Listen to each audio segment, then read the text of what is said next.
Aujourd'hui, Didier s'affaire à nettoyer le matériel médical pour la société AVS, comme presque chaque jour depuis 6 mois.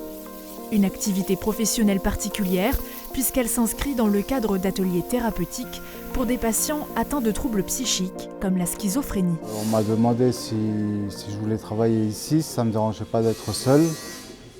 Donc j'ai essayé, et ça ne me dérange pas, ça va. Ce qui est important, c'est le travail et l'activité physique, c'est important avec des heures régulières. Je me sens bien, je ne pense pas. Je pense à la tâche que je suis en train de faire. Avec sa pathologie, le moral est très aléatoire, les angoisses aussi. Difficile alors de travailler classiquement. Ici, ses horaires peuvent être aménagés. Didier fait partie des quelques patients à travailler en autonomie à 50%. Il a acquis plus de confiance, mais pas seulement. Se sentir utile, côtoyer d'autres personnes, le travail d'équipe et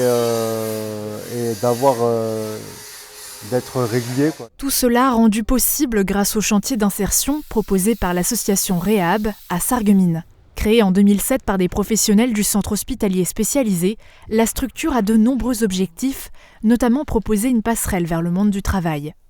Pour certains de nos patients, plutôt jeunes, qui avaient des difficultés à pouvoir s'insérer ou à pouvoir remettre le pied à l'étrier pour ce qui concerne le travail. De se rapprocher du monde du travail par le biais des entrepreneurs, en recherchant aussi le soutien de la municipalité, des élus, d'autres associations, dont des associations de parents. L'ensemble de ces acteurs réunis autour de l'association a permis de créer une dynamique très intéressante.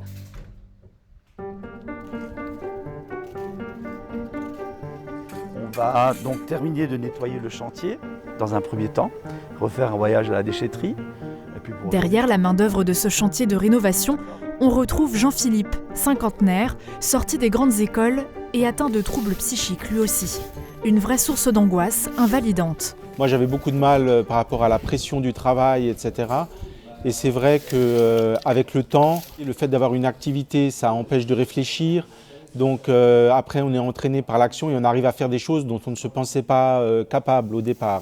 Le diagnostic est tombé il y a 10 ans, mais c'est plus récemment qu'il intègre Réhab grâce à une association de parents de patients. Et donc dans cette optique-là, ça m'a apporté quelque chose, ça m'a permis d'être plus en forme physiquement, de faire des choses manuelles que je n'avais jamais fait avant. Donc dans cette optique-là, ça m'a fait progresser aussi et ça me fait voir d'autres choses en fait. C'est-à-dire qu'au moins ils se lèvent le matin, ils vont faire plus qu'une activité, parce qu'ils sont quand même bien investis.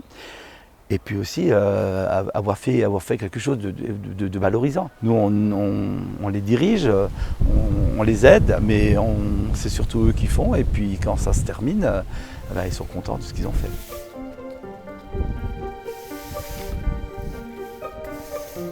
À Réhab, environ 25 personnes bénéficient de cette insertion.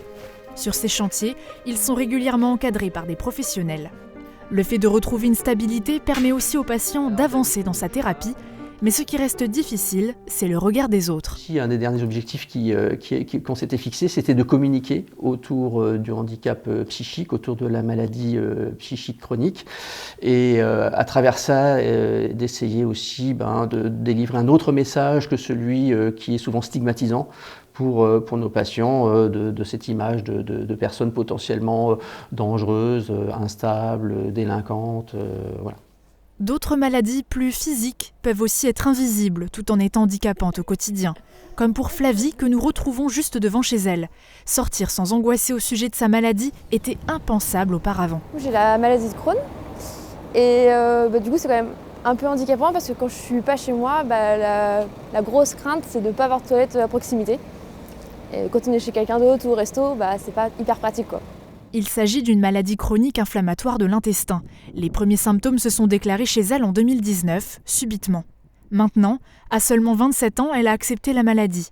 Et du regard des autres, elle n'en souffre pas vraiment. De toute façon, généralement, les gens connaissent pas trop cette maladie, donc c'est assez sale, quoi, donc on n'en parle pas trop, quoi. On mène la même vie que les autres, et le but, c'est vraiment moi en tout cas, c'est vraiment de vivre la même vie que quelqu'un de normal.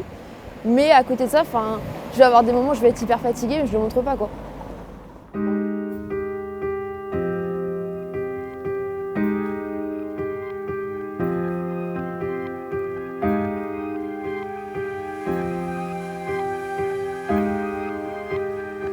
coup, c'est mon traitement qui m'aide du coup à pas avoir de symptômes.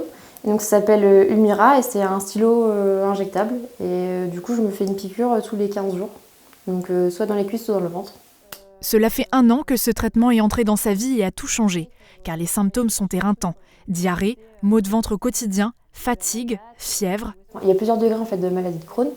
Et moi, le mien, il est quand même un peu plus élevé que le truc standard. Du coup, ce qui fait que j'ai aussi des problèmes aux articulations. Donc quand je suis en crise, j'ai mal à différentes articulations. Donc ça peut être les épaules, les chevilles. Enfin, selon l'intensité, je peux vraiment avoir mal sous mon squelette, quoi. Donc j'ai des rhumatismes comme une vieille. Et à cela s'ajoutent les carences en fer. Sans traitement, impossible de pratiquer un sport. Et en cas de crise, de travailler. Mais la maladie de Crohn est reconnue. Sur demande de son médecin, Flavie a d'ailleurs lancé une procédure pour travailleurs handicapés. Et le fait de faire le dossier, ça ne me garantit quand même pas d'avoir le statut de travailleur handicapé. Et du coup, c'est quand même un peu scandaleux. Et c'était assez long et compliqué à faire alors que je suis malade. Et pour moi, j'avais le droit à ces choses-là, quoi. Et je n'ai pas besoin d'en rajouter. Et là, clairement, on m'a demandé des tas de questions. Et il fallait que je me justifie pour tout. Je trouve ça un peu abusé. Si jamais je fais une crise et que je suis hospitalisée ou que je ne peux pas aller au boulot, par rapport à ce papier, déjà, on ne peut pas me virer sous prétexte que je suis malade. Et surtout, ils vont pouvoir mettre en place en fait, un emploi du temps qui sera plus adapté à ma maladie, ou mettre en place du télétravail ou autre. Trouver des solutions pour que je puisse faire mon travail tout en me soignant en fait. Invisible à l'œil ne veut pas dire inexistant. Heureusement, Flavie, Didier et Jean-Philippe ont de nouveau une stabilité et ont accepté leur état. Mais ils ont également conscience que leur situation peut évoluer.